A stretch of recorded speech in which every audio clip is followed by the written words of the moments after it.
Do we need to have this review done now, or should we just continue with life and find ourselves in 2027 and move on? Yes, Zainab, let me be cynical, Right. And suggest that, let life go on. Let's not bother Why not? Wananchi with these things. Why? And going by Dunstan's statement. And there, is it a bother, or this is is it an actually issue streamlined? that our leaders and our leadership has demonstrated total lack of goodwill to resolving these matters and taking the country forward. I'm sorry to say that so far, the president has only played politics. The president has put a lot of questionable people into office. The software that we need to undo to get this country forward is not being engaged by either the president or the opposition, as it were. Politicians are still only looking at their political interests, including the sensitive matter of the IBC. And my position is very simple. Let us not be taken through this circus and through these musical chairs.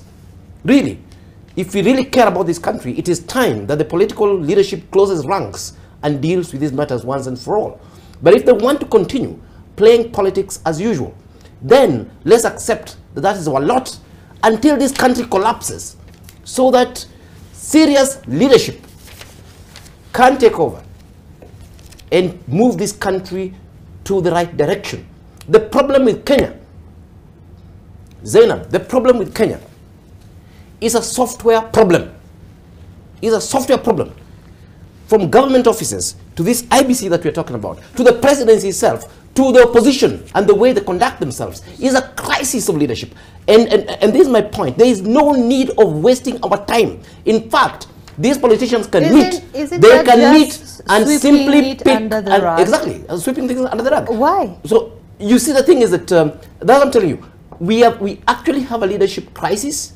We need to sit down. I mean, it's a longer conversation. All these leaders, so-called leaders that we have in place, are the ones who subverted the intentions of the constitutions and personalized issues that should actually be institutionalized. From the office of the presidency, that has become a person. We see these leaders speaking.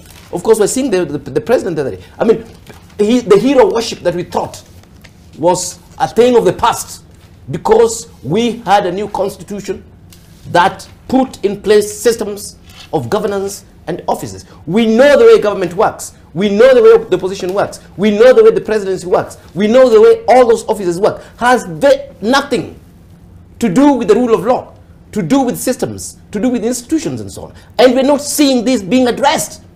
And that's why we're saying, look here, politicians, if you choose to throw the country under the bus, please do not waste our time on serious matters. Let this leadership continue doing your stupid things until a point when either the country implodes because we never dealt with critical software issues, or until such a point that decent leadership would arise from the population itself and take this country forward. What we have is a crisis of leadership across, from Senate all the way to Parliament. Okay. Look at these characters. These guys are still leaders of parties, and some of them are speakers in Parliament, some of them are speakers in Senate, some of them are ministers in government. When you talk about the issue